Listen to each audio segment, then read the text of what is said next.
How can we make the world better? By making ourselves better. The Dr. Joe Show explores how you can make positive personal change by using his groundbreaking and highly effective I Am approach to understand who we are and why we do what we do. Your small changes can have big effects. Join us now for the Dr. Joe Show with Mark Stiles of Stiles Law and your host, Dr. Joe Schrand. Tonight's guest is a world-renowned author, counselor, lecturer, and philosopher. Our guest uses ancient wisdom and modern wit as he captivates audiences around the country and the world. He's widely recognized for his thoughtful approach to almost every major issue that plagues society, from self-awareness to spirituality, mysticism, sexuality, parenting, and marriage. Evidence of his regard is displayed throughout thousands of students, fans, and individuals who have a deep respect for his knowledge, wisdom, and compassion. When he takes the podium, our guest enthuses each of his listeners with a sense of purpose and definite direction. He has written 5 books, with more on the way. The latest is entitled Creating a Life That Matters: How to Live and Love with Meaning and Purpose. He has been featured on CNN, PBS, BBC, A&E, TEDx, just to name a few. He's also the most popular rabbi on YouTube with over 470 followers, including yours truly. 470 or 470,000? 470,000 subscribed followers on YouTube. Okay. Including me, Dr. Joe. Including you, Mark Stiles. Without further ado, ladies and gentlemen, please meet Rabbi Manis Friedman. Welcome to the Dr. Joe Show, sir. Thank you. Thank you for the invitation. Hooray. It is wonderful to have you here, Rabbi. Thank you so much. So we were in touch through email, and I asked you through email, what do you think we should talk about? And folks, I just want you to hear what the rabbi responded. The makeup of the soul, the solution to the world's psychological problems, how the Torah is relevant to every person's well-being, and this is very kind, and whatever else you want to discuss. Plus, the book, Creating a Life That Matters, How to Live in Love with Meaning and Purpose. Let's start right there. This is your 5th book? It's one of the 5. I'm not sure exactly which order they arrived in. And it's kind of a manual for life. Now, it's one thing to have a book on a subject, which may be a very good book on that subject, but then you got to study other subjects, and they don't always match. They're not always in sync. So to have one theme, hopefully, running through all the parts of life. So whether it's marriage or raising children or belief, life and death, one theme, so that there's a consistent thread through all parts of your life, creating a harmony in those parts. So you're not going off in different directions with each segment of your life. So your social life is consistent with your personal life, and your personal life is consistent with your social life, and so on. So it's kind of a manual that touches on all the important issues in life. So it's not necessarily a book about relationships. It's not necessarily a book about faith. It's not necessarily a book about children. It's creating a life, which includes all of the above, and they have to have a harmonizing unity among them to keep you sane. Can't be a different person in different circumstances. So basically, how do you do that?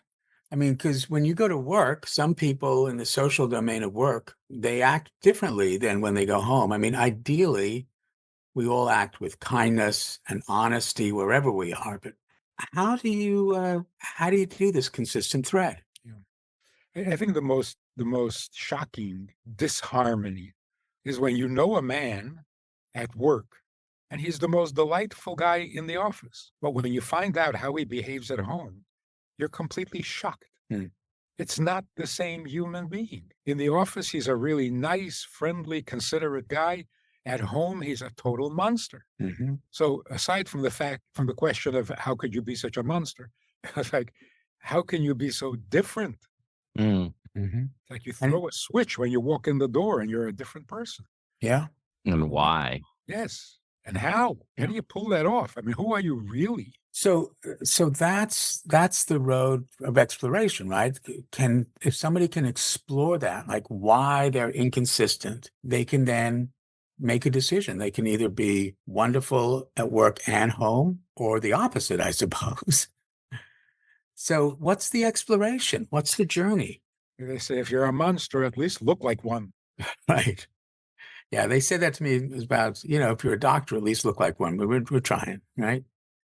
So and how does this connect then with purpose? Okay, so the whole notion of purpose, which is such a powerful theme, the fact that we look for purpose is actually the best proof that there is a purposeful God. Why would everyone, for all of known history, be looking for purpose if purpose didn't exist? Well, I'm sorry, if purpose did not exist? Right. Huh. Go on. If there is no purpose, why are we all looking for it? If you never had a home, how could you be homesick?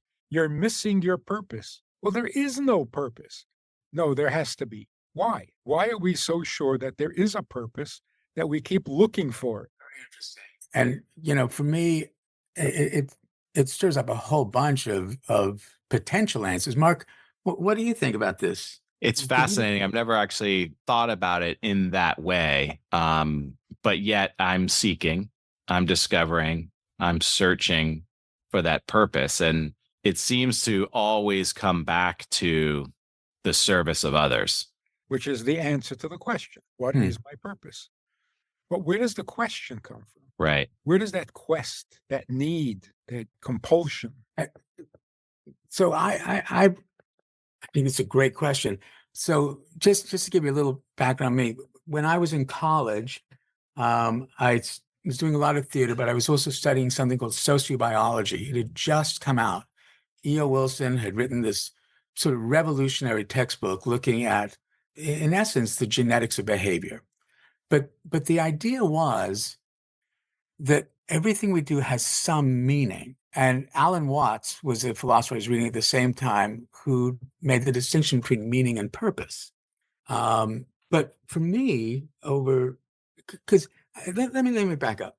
Rabbi, when did you start thinking about this? Did you start thinking about this when you were in your 20s, in your 30s? I mean, what was the evolution towards this wonderful idea that there is no purpose? How did that come about? Well, that there must be a purpose. Or that there must be a purpose? Well, we were studying Hasidic philosophy when we were teenagers. And these are the topics. This is what we were wrestling with when we were 17. So it's been a few years. That's wonderful. And so I think we all seek the same thing, which is to feel valuable. We need to feel valuable. And I think that there's a huge sort of evolutionary premium to that. And evolution does not negate, anything. I mean, God is part of this. We are part of God. I mean, this doesn't mean that there's no God. I firmly believe in God. But millions of years ago, we were not these sort of thinking beings. We were beginning to think, but we needed to survive. And I think that that's why we have to have value. Because when you have value, you're contributing. When you're contributing, you can be part of a group. So we could also assume the opposite. Okay. Life was so simple back then. Give me something to eat and I'm fine. What else do I need? The real issues were, why am I? Like when life was new, we didn't. Now we've gotten used to it. We've been around for a while. So why are we here? What's the difference? We've been here a long time. Settle down. But back then, the question of why, who created us, must have been much more urgent than today. So here's the Karl Marx was supposed to have said that religion or faith is the opiate of the masses. Yeah. He was answering the question, why is everyone looking for a purpose? Why? Because you're frightened, because you're insecure, because you feel insignificant. So to make yourself feel better, you invent this idea of a divine being who is going to punish you. Wait. That didn't make any sense. punish you if you don't do the right thing. Right, which is just another anxiety. So, see, the whole notion sounds good at first, but it doesn't hold water at all. If I am desperate for a support, I will not cling to a straw because it won't hold me up. If I need a crutch, I need a crutch that is a little stronger than my weak legs. I'm not going to lean on a straw for very long. So the fact that the crutch actually helps keep me up means that the crutch is substantial. So if we are truly desperate for some meaning, why would we settle for a fantasy that has no meaning? So if it didn't work, you don't keep going to the same doctor who doesn't cure you. But when it comes to straws and crutches, let me just say that I do have some crutches for which I'm very grateful, and those are our sponsors. Because without our sponsors, we would be like a straw and we would collapse. That is smooth. So let me take a commercial break and hear from our crutch. We'll be right back with Rabbi Manis Friedman. Hey folks, thank you for listening to the Dr. Joe Show. We've been investigating whether or not we want to bring sponsors into our podcast. What are your thoughts?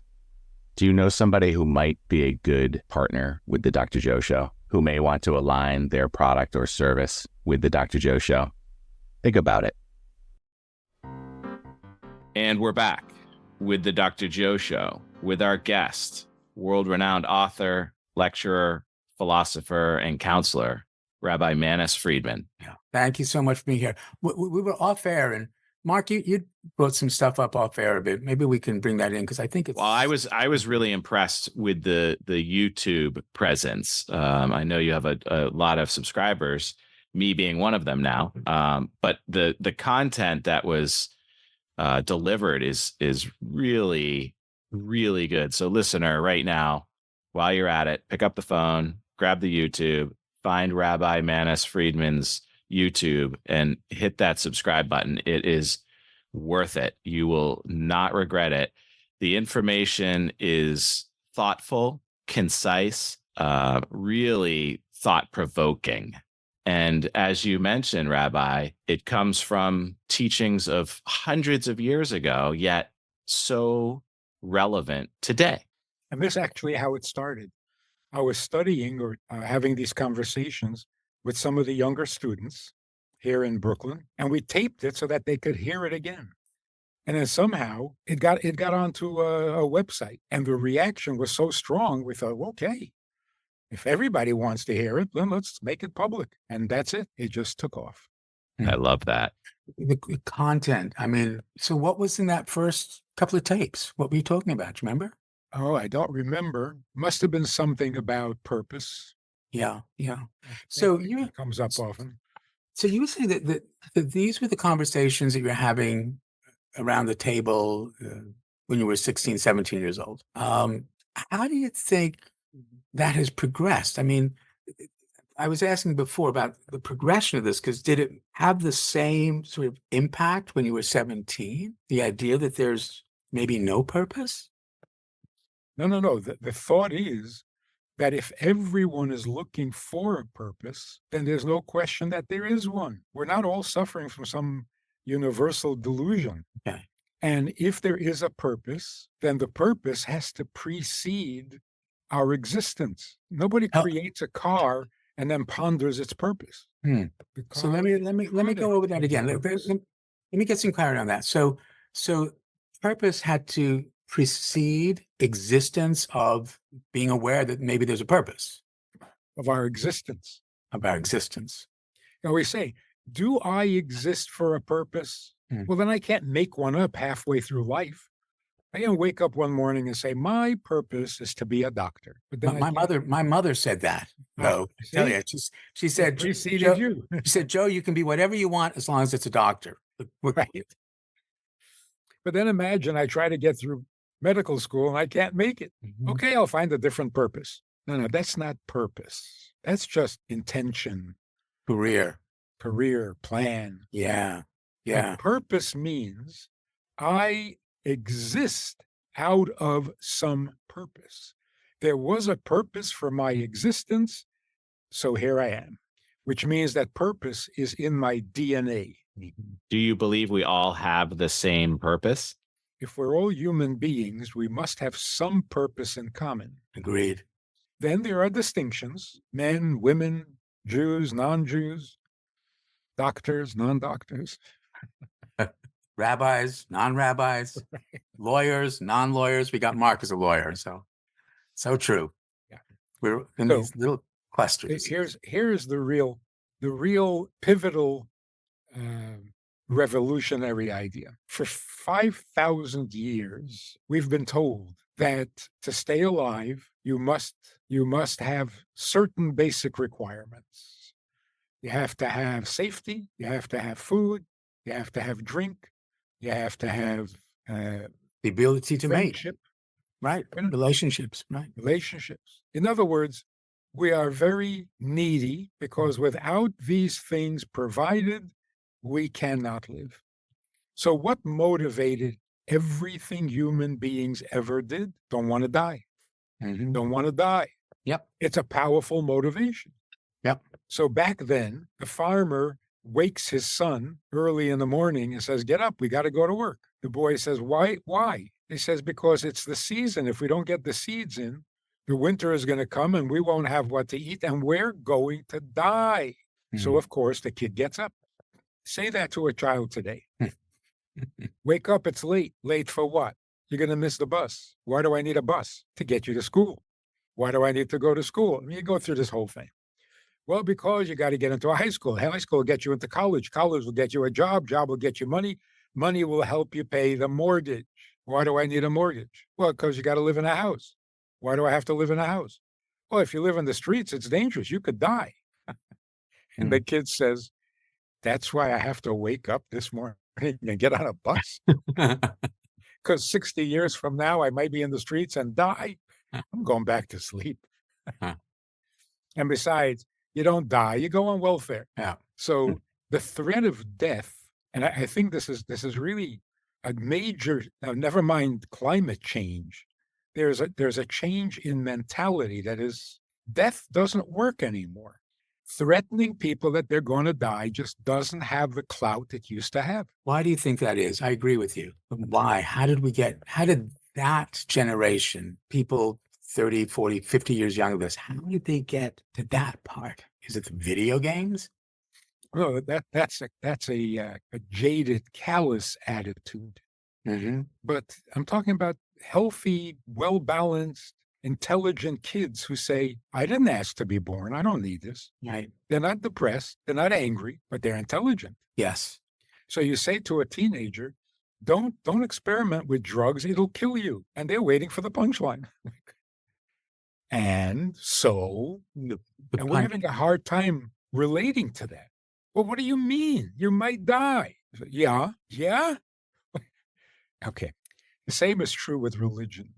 If you don't behave yourself, you're going to suffer in the hereafter. It's not working. Right. Makes no impression whatsoever. Now, here's the wisdom behind it. It makes no sense to live my life so that I don't die. Live, otherwise you won't live.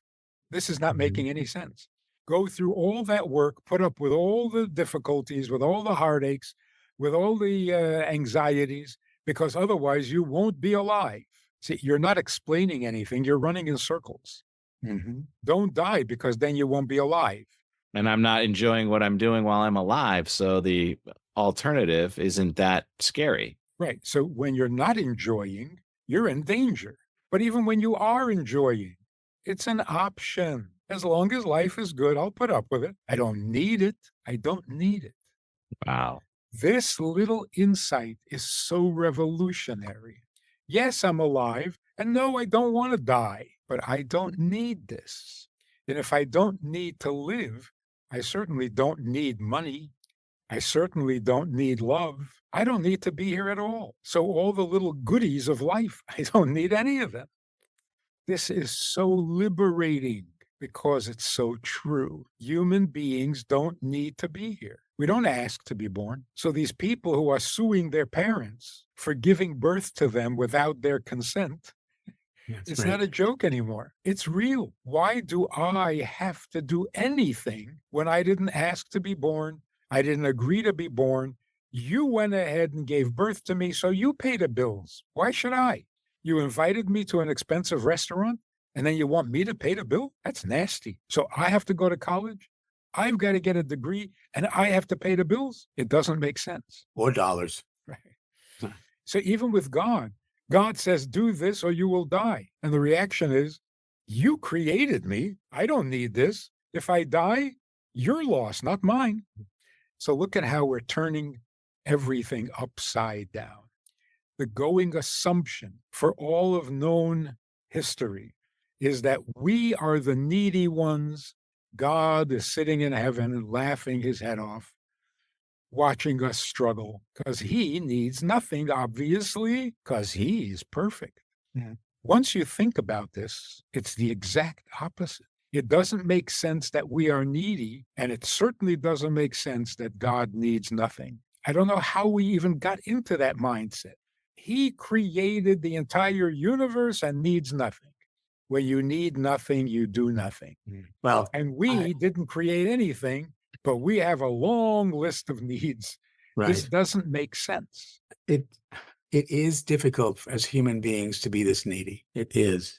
And I'm not sure I really asked for it, but I do have needs, and I've been asking them, my sponsors, to please just keep our crutches going so we can have these wonderful discussions.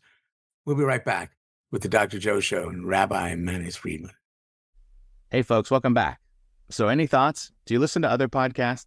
Do you see how they do the sponsors? Is there a way that they're utilizing sponsors that you enjoy or you don't enjoy?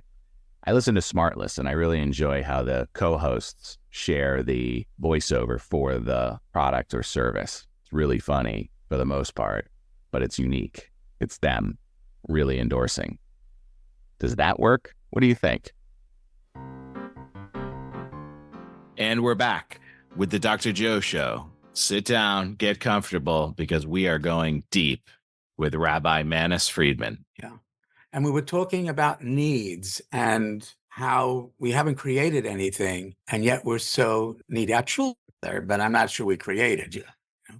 So where do we go with this? What do? We are needy. See, the good news is that not only don't we want to be needy, we are in fact not needy. So when we feel a need, it feels unnatural and it's disturbing. Because naturally we have no needs. I want to give you some spiritual insight. What is a prophet? How does a human being experience prophecy? The idea is that there is a place within all of us that is absolutely at rest, peaceful, and quiet. When you probe into a human psyche, you discover all sorts of nasty, chaotic things going on beneath the surface. But don't stop there. Go a little further than that. Go a little deeper than that. And you come to a place that is completely quiet. There are no needs. There are no discomforts. There's no conflict. It's just perfectly utopian. It's quiet. It's okay. Everything is fine. The noise starts when things get complicated. But in our core, there is no complication. There's no conflict whatsoever. In that place, in our quiet place, this is where we can hear God's voice.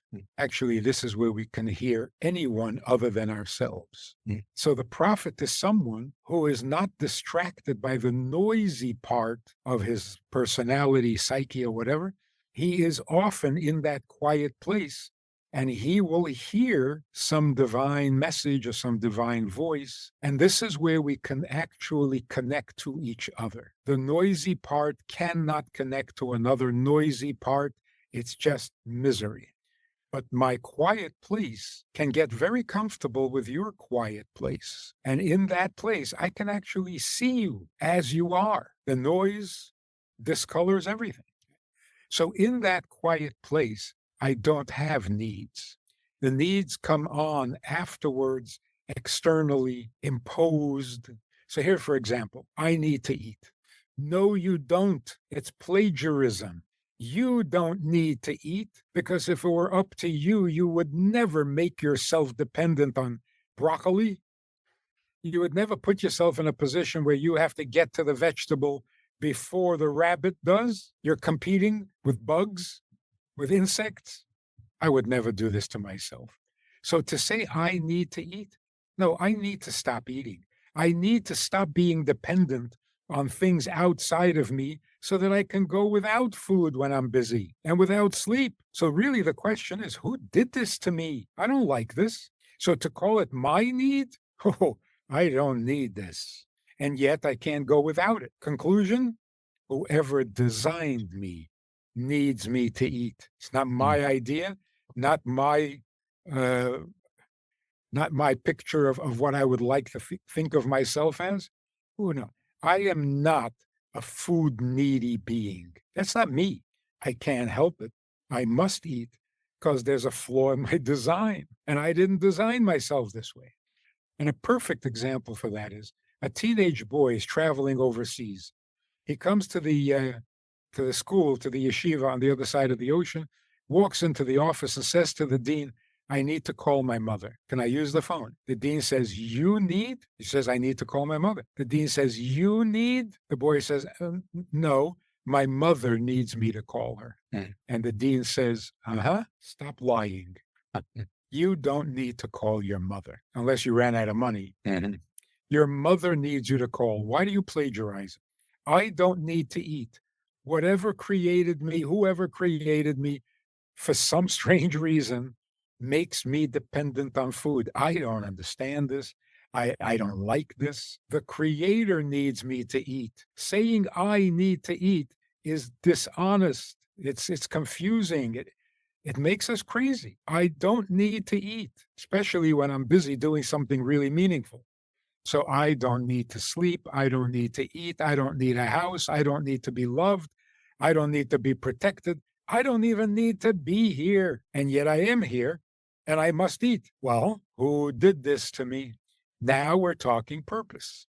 Whoever designed me this way had a purpose. Now purpose is starting to become concrete. If I was designed this way, there must be a purpose. So the only need I have is to find out what that purpose is. Or the only need I have is to know who needs me, because I don't need this. So it boils down to a very simple formula. The choice in life is, do you want to be needy or do you want to be needed? That's it. Agreed. But I'm curious. Again, I can't help it. It's the shrink in me. Just I start hearing these other things, Rabbi. So if we are we angry that the Creator made us have to eat? Does that make us angry? Is because anger is an emotion designed to change things. So do we get angry that all these things that I need, which I don't really need, because when I'm in that inner place, I'm probably connected more to God because that's that inner peace. So do we have to be angry that we've got all these things that we must do to survive? It's a subtle distinction here. Mm-hmm. I'm not angry that I can't go without food. Okay. I'm angry if I think that's my need. Mm-hmm. First of all, because it puts me at a very uncomfortable, weak position, the beggar at the door. And secondly, because it doesn't feel natural. Mm-hmm. It doesn't make sense that I need this when I don't need this. So I'm not angry that I must eat, but I do get angry if I'm laboring under the misconception that I need to eat. Okay. And then if we step back from it and say, well, even though there are all these things that I don't really need, but I have to do anyway to survive, but I don't really need them, is having that purpose in this case sort of, is it a rationalization in psychiatric terms, right? To say, well, there must be a reason why all this stuff is happening. Because I'm a firm believer everything happens for a reason. So is that our mindset now as we're trying to figure out, why would God create us in such a way that we need to do all these things that we don't really need? Well, here's the question, I think, in an enlarged version. We want things to make sense. Yeah. Is that a pathology? It is a defense against feeling powerless. Because being powerless Once you're powerless, you're dead. So I don't think there is any pathology. I think there is no pathology. We're all doing the best we can. I really believe that. And that's why this is so important, because how do we come to terms with the universe, the world that we have right now? Well, what's the purpose? A human being is an intelligent creature. Is intelligence a defense mechanism? Yeah. Or is intelligence intelligence? Yeah. One of the symptoms of intelligence is that things need to make sense. That's certainly not pathological. That doesn't come from weakness. It comes from intelligence. And we are naturally intelligent. We're not trying to make up for something. So unless you go the evolution route, where we developed intelligence in order to outsurvive the monkeys or something, no. Intelligence is a reality. Like minerals are minerals, humans are intelligent. And one of the symptoms of intelligence is we need everything to make sense, because we're intelligent, not because we're frightened. Being frightened does not lead you to the conclusion that E equals MC squared. True. Very true. You don't need to know that to survive. Yep. So here's the thing. It is unnatural to feel needy because we didn't create ourselves. Yes, we're created with handicaps, but don't blame that on me. So now, when we're told that we have needs, and the needs keep piling on, more and more and more, all the commercials, you don't have one of these? You need one of these. Then you go into psychology and you find out more needs that you never even thought of. And then you turn to religion for a little relief, and you find out that your needs will continue after you die. So you got nothing to look forward to. Well, I really think that this is powerful. That there are very few things that we can look forward to, but one of the things that I absolutely do look forward to is hearing from our sponsors, even if it is commercial and even if it is saying you need this, sometimes they're right. So let's listen to our sponsors. They have a purpose. We do. We'll be right back with the Dr. Joe Show. Hey, welcome back. And again, we're super grateful for you listening to the Dr. Joe Show. If you have anyone that you think might be a good sponsor, shoot us an email at drjoepodcast@gmail.com. DRJOE podcast@gmail.com. Give us your thoughts about the show, too. We're wondering, are we talking to the trees, or are people really gaining value in this? Please let us know. Thank you again, and enjoy the rest of the show. And we're back with the Dr. Joe Show with Rabbi Manis Friedman talking about purpose. Yeah. Purpose. Here's a practical application Great. of this whole theory. This boy attempts suicide. He ends up in the hospital for observation. Mother can't visit him because it's a restricted area. Only ones allowed are clergy. So she asks me to visit her son. I go up there to this half prison, half hospital, and I really feel bad for a 14-year-old boy among these maniacs. And I walk into his room. They're screaming, they're howling like banshees. He doesn't notice. He's not afraid. He's reading something and he doesn't even look up. I try to make conversation. He's not interested. I try and try. Your mother wants, she's worried. He does not look up. Finally, he says, "Why don't you go home? The chaplain has already been here." I said, "What did the chaplain say?" He says, "Something stupid."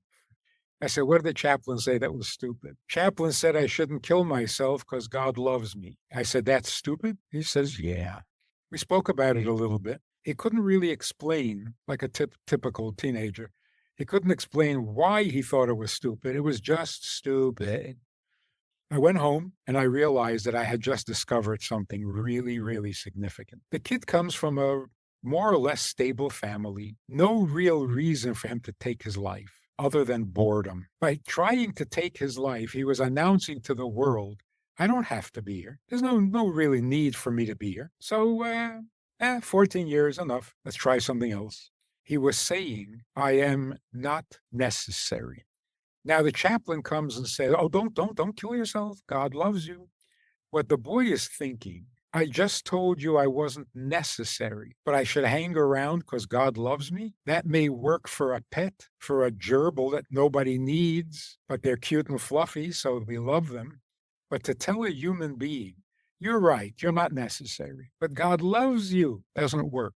The discovery I made that day was we much prefer to be needed than to be loved. If I'm not necessary, no amount of love is going to make up for it. Because at our very core, we are purpose-driven creatures, not lovesick creatures. So love has actually become the poison that is killing us. We're told that love controls everything. Every problem is because not enough love. Every frustration in a teenager, because you don't love him enough. Oh, but I love him a lot. No, not enough. You're making people crazy with this love. You get married for love and then say it's unconditional. You just made the biggest condition of them all. Love me or we have no relationship. That's not even a relationship. That's an emotional fling. So love has become an idol, a false god, and it is ruining marriages. It is ruining families. It's destroying the fabric of society. We don't really notice that we need to be needed. It's a frustration that we can't put our finger on because I'm in love. My parents love me. Why isn't that enough? Why am I frustrated? Because love does not work as a substitute for being necessary. I agree.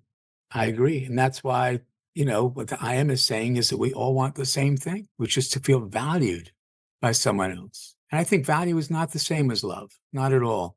Oh. I think we want to be valued. And the way we get there is respect. Respect leads to value, and value leads to trust. We all want the same thing, feel valued. Do you see value and needed as the same thing, Dr. Joe? I think that being valued perhaps fulfills the desire to be needed. But again, it gets back to purpose. I mean, we have so much opportunity to help other people. And every time you remind someone of their value, you increase your own value. And I think that's purpose too. But, Rabbi, to be valuable means to be needed. Yes, I agree. Absolutely agree. But now look at what this does to religion.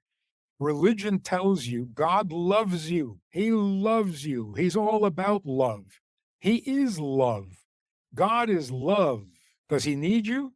No. Does he value you? No. And that's why we feel loves you.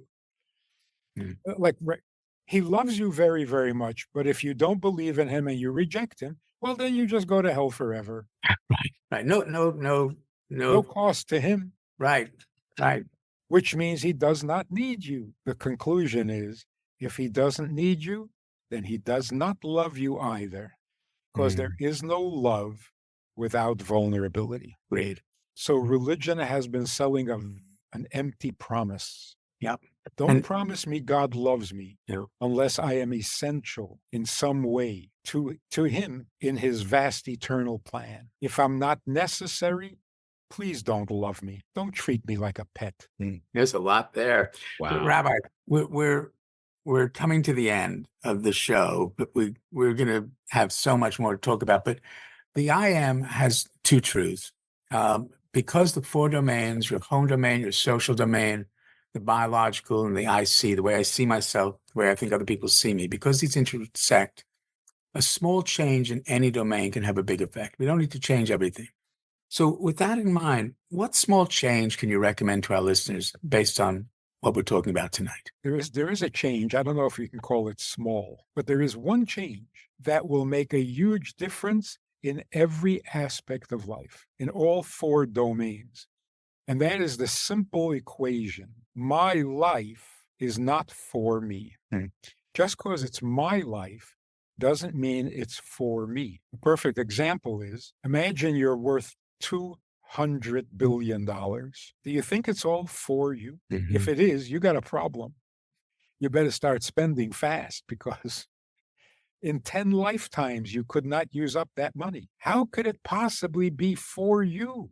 So the very rich feel a need to give away because it just doesn't feel like it's mine. It can't be there for me. So imagine a guy who's worth $200 billion and he keeps it all under his mattress. And you say, what are you doing with all that money? He says, it's mine. I say, I know it's yours. What are you doing with it? Well, it's mine, so I'm keeping it. I have a lot of love. So what are you doing with it? I'm loving myself. I'm a very good communicator. Yeah, so who do you talk to? Oh, I talk to myself. They'll take you away. Everything I have, which is mine, is not meant for me. So let me just say, Rabbi, I think this takes us to the second truth of the I am. The second truth of the I am is you control no one, but you influence everyone. You get to choose the kind of influence you want to be. Rabbi Manis Friedman, author, philosopher, what kind of influence do you want to be? Well, that comes in layers. Mm-hmm. Layer number one, I'd like to get people to think clearly. People have stopped thinking. We take sides, we are reactionary, and we refuse to think about it. It's my opinion, and that's it. Well, why do you think that? It's what I think. Actually, you haven't thought much. It's a terrible condition. We have given up on logic. We've given up on sense because it never got us anywhere. Because most of the subjects we study, all of our educational life, high school, grade school, college, irrelevant. What I need to know, they don't teach me. And whatever they teach me, I don't need to know. It's so frustrating. And so logic, education, studying, reading, nobody expects it to bring any benefits. So who cares? Just pick a side, find the flavor you love and indulge. What else is there? It's sad and it's dangerous. So that would be the first layer. Think.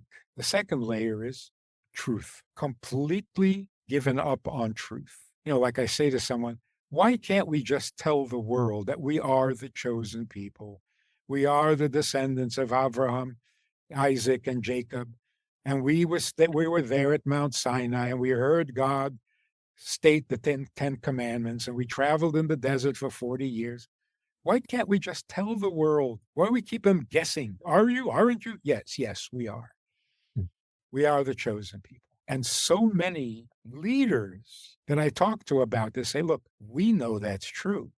We believe that's true, but nobody else is going to believe it. Okay, let's go with that theory. No one else is going to believe it. So we do what instead? This is terrible. So instead of telling the truth, let's just come up with a good lie. Are you serious? This is what life has come down to? No one believes in the truth, so it's useless. Let's come up with a better lie. This is the end of civilization. If you don't believe in the power of truth, then nothing matters anymore. Good guy, bad guy, right, wrong, nothing matters anymore. Stop the world. I want to get off. So my first desire, wish, is to get people thinking. And the second is to bring back respect for the simple truth. I agree. I think that we're in a really scary, dangerous time right now. I think we have developed a prefrontal cortex, right? The ability to think, the ability to explore, the ability to solve problems, the ability to, anticipate what will happen next. It's right here. It's the most evolved part of our brain. But we are still these limbic, impulsive, irrational animals. It's not a good thing or bad thing. It's an I am, right? This is the I am. Nothing's broken. We are at a current maximum potential. I'm doing the best I can at this moment with the potential to change in the very next second to another best I can. Nothing is broken. We respond to these domains. But if we keep doing what we're doing, we will destroy ourselves. So we are doing something unnatural or unhealthy. What is it? But the thing is, it's still an I am. It's the toxin.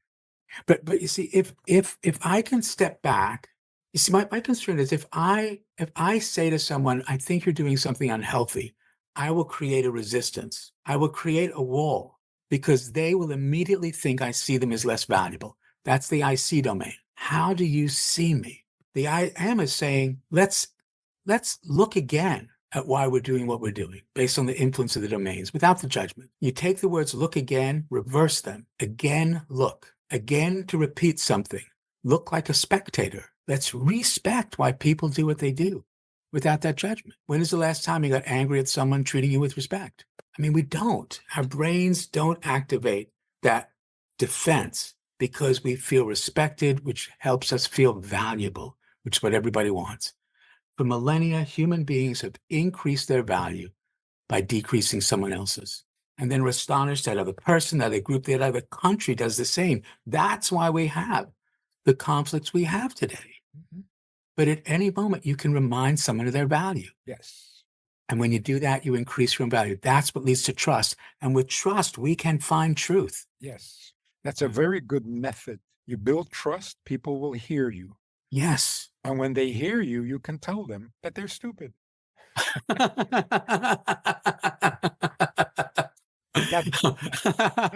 that they are not that not that they are stupid, but they're being stupid. Yeah. Stop it. You're Yeah. more intelligent than that. Why are you acting so ridiculous? Yeah. But you got to say something is ridiculous. Something, not you. Right. Like what are you on that makes you act this way? Mm-hmm. Yeah. What toxin have you swallowed that's poisoning your system? Because Yeah. it's not you. It's poison. Right. But again, that's the small change. Mhm. Right? I never said you were gonna win and be successful. The I am doesn't say that. Right. For some people, success is when you love going to work and love going home. That's success. But for some, success is having food in the refrigerator or having a home to have a refrigerator or just waking up. So what I explain to patients is when I add a medicine, all I'm doing is making a small change in the biological domain. Nothing is broken. I change the environment of the cells.